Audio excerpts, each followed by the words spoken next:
I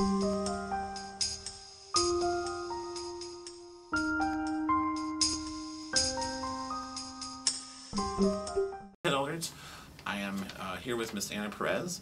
She is a parent at our school that's been here for about 2 years. She was a volunteer at the very start. She is presently a pre-K para, but she's also the PTO vice president. Her and her husband both are extremely active in our school community. I think of her as like a student advocate for everybody's kids, not just her own, because she believes in making sure that kids are loved and well taken care of. So again, this is Ms. Anna Perez. Tell me about your life history briefly. Give me some of the highlights that stick out in your mind. For instance, if there's something that really was really great about your early childhood that you really like to share, you can do that. In your teenage years, just start with a little bit about how your life history in general, and go from there. Okay, well, just to tell you, I was born in New York, born in the city suburbs, lived in an apartment till I moved to Illinois. Then I lived in a home. Had some good experiences in elementary school. I was very shy, but little by little, as I grew up, broke out of that. When I was 17, moved to Florida. Been living here since then. Education to me is very important. My high school years were not the best because probably my self-esteem, but that's something that to me is extremely important for children. It doesn't matter boy or girl, it's extremely important that they have great self-esteem. Did not go into college right out of high school.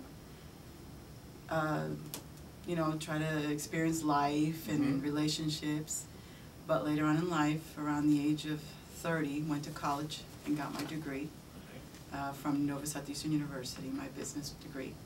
In the meantime, I worked for a great company, American Express, 16 years. Wow. Yes, made a career out of that until I moved here and became a stay-at-home mom. Okay. Which was great because it allowed me to focus on my children. It allowed me to get involved in the schools. Hence, I'm here now because obviously it's not my degree, but I ended up here and I'm glad I ended up here. Very happy working with children. It's very fulfilling, it's very satisfying, and it's very rewarding. I love to see a smile on the children's faces. I love to motivate them. I love, just to get them involved, and even the shyest one. That's my challenge right there. And I have a shy one, so that's why it's like even more important for me to get her out there, get her involved. Let her know that she don't sit in the sidelines. Don't sit in the back. Because everyone else will be right there in front. She'll be looking, saying, "I wish I could do that." Right. So, but I have 3 girls. If you didn't know, I have a 20-year-old, a 10-year-old, and a 6-year-old. Wow. Yes. Let's see what else. But as you mentioned, the highlight of one of my biggest accomplishments was getting my degree. Okay. In 2001.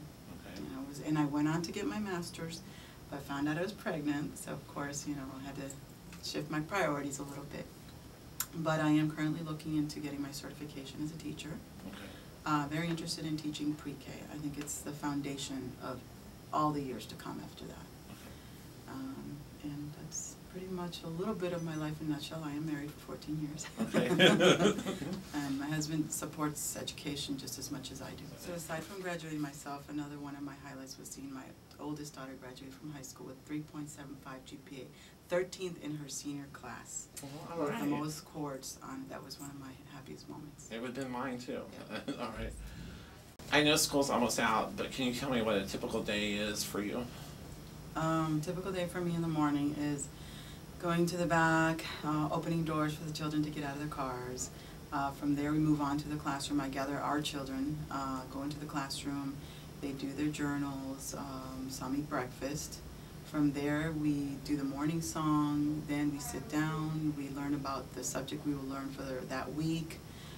From there, we go into centers where they get to play in different areas, manipulatives and math, literacy area, dramatic play.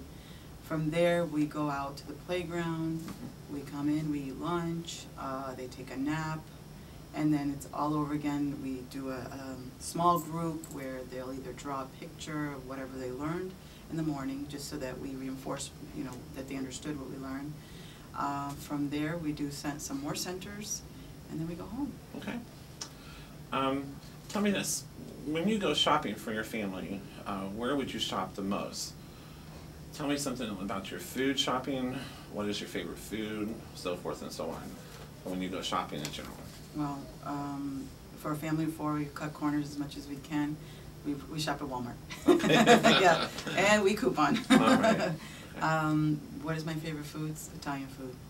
And of course, you know, being Latin, I love Latin food. I'm not the one that cooks at home, but I love to eat. Okay, all right. This is a little bit about some of your, it's kind of maybe personal, but you don't have to answer it if you don't choose not to, but tell me about your vehicle. How long have you had it? What happens when you need to get it repaired? Well, luckily I have a fairly new car. I have a Toyota Scion. Mm-hmm. Bought it in 2010. And if it needs to be repaired, I mean, if it's really major, we obviously have to take it to you know, a mechanic. If it's really minor, my husband takes care of that too.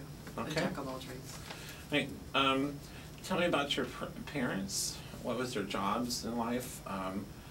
What values did they instill in you, or any other pertinent information about them that you would like to share? My father was a cable technician, and he did that for over 30 years. He worked for several cable companies throughout Chicago, New York, and here, Florida, where he retired. He's retired right now. My mother pretty much did the same thing I did. She volunteered in schools. Right now, she works for the city recreation department. But she always volunteered, and she always was there, you know, to support us and help us with any projects that we had. You know, back then, mostly the dads were like, they went to work, they came home, they relaxed. And moms were the ones that really were more involved with the kids and took them to school and helped them with their homework. So I always had support from my mom. Not that I didn't have my parents, because they were always at every concert, any school function, they were both there. But it was mostly my mom that always helped me with the academics. Okay. What would be the one value that you would think that was passed on by your mom and your dad? I mean, is there one thing that, like, sometimes your mom might instill one thing, like you just talked about, but is there some other value that, you know, your dad instilled in you, or that stands out? I would have to say it's education. It's like, I was not allowed to just say I don't want to go to school and stay home, and we don't allow our kids to do that either. So education is important. It's important to be at school every day. You know, it's important to go to your job every day. So, you know, just to be responsible and to be dependable. Okay. All right. What about your own values? What would you say makes you happy, or sad, or angry? And what trait do you admire most in people? Well, what makes me happy is to work with adults that can act like adults. Okay, that are not out to make everyone else look bad. Because my philosophy, and I have to thank American Express for this, is that teamwork is very important. Something that has been embedded in me when I worked there for 16 years. And it's something that I have carried on and will always carry on, that you can accomplish more as a team. You know, and I'm not out to be the, I did it. No, we did it, you know. And I find myself doing things like that, like even if I do something on my own, for some reason, I just can't say I end up saying we. So yeah, I give everybody else the credit. So I guess the things that make me unhappy or make me sad are just selfish and people that are just out to backstab others. Okay. All right. And we have some of that, I understand, in our society. So. Oh yeah, everywhere. Yeah, it's going to happen. All right. When you're confronted with a problem, where do you go to for help? Well, I usually go to my husband. I can always talk to him about anything. Okay. You know, it's pretty much my best friend. Okay. All right. How would you describe your parents' attitude towards school, which you've already talked about, and how far did they go into school? Did they graduate from high school, college, so forth and so on? They both did, yes. My mother went on to start her associate's degree, and I believe she ended up getting pregnant, so she stopped. She took courses here and there. My father went to technical college to learn the cable technician, and just worked the rest of his life. You know, Okay. he's a hard worker. All right. What do you expect out of your child's educational experience? What are your hopes and dreams, basically, regarding their school experience overall? I would hope that they graduate from high school with a very well-rounded education. It may not happen there, it may happen in college, but I would hope that they get some really good teachers that respect them, and vice versa. My kids respect them as well, because to me respect is very important. I do hope that they learn a little bit of everything, you know, and hence making them well-rounded. I just hope that they, when they do graduate, that they're ready. They're not going to be ready for the world, but they're going to have just a little bit taste of everything. Okay. I mean, they're going to learn from us mostly. Okay, is there any final thoughts that you'd like to share overall when it comes to, you know, your school, the school here, our community, or anything you'd like to share with my class? Well, being that I'm a resident here of this community, Point Siena, and it seems to always get such a bad rap, I'll be honest with you, I moved here 6 years ago and I didn't like it. You know, I moved from Fort Lauderdale, and it was a huge city, you know, but it was established, you know, and I think that was the hardest thing for me, is coming to a place where it was not established. So many different people moving from so many different places all at once, you know, and I know it's a melting pot, and that's great, you know, I'm all for that, but it was so many different culture shocks, and I mean, it wasn't even so much the cultures, it was where they were coming from. You had people coming from different states, you know, and they all did things differently there. Once they got here, it was like, oh, well, you know, it wasn't like that there, you know. So it was an adjustment period for me. I love this school. I love Mr. Alvarez. I mean, I think he's a great principal. I love Ms. Blackburn. She's a great assistant principal. I do hope that our school gets a better reputation, you know, and that's what I strive for. I told Mr. Alvarez, we need to do more to get our name out there in a positive format. You know, and Ms. Campbell's, you know, another one that's done great things to make our school look great. Okay. You know, and I just think that if all of us have a common goal, we can achieve that. Okay. Let's see, that would take care of Point Siena. I do love this school.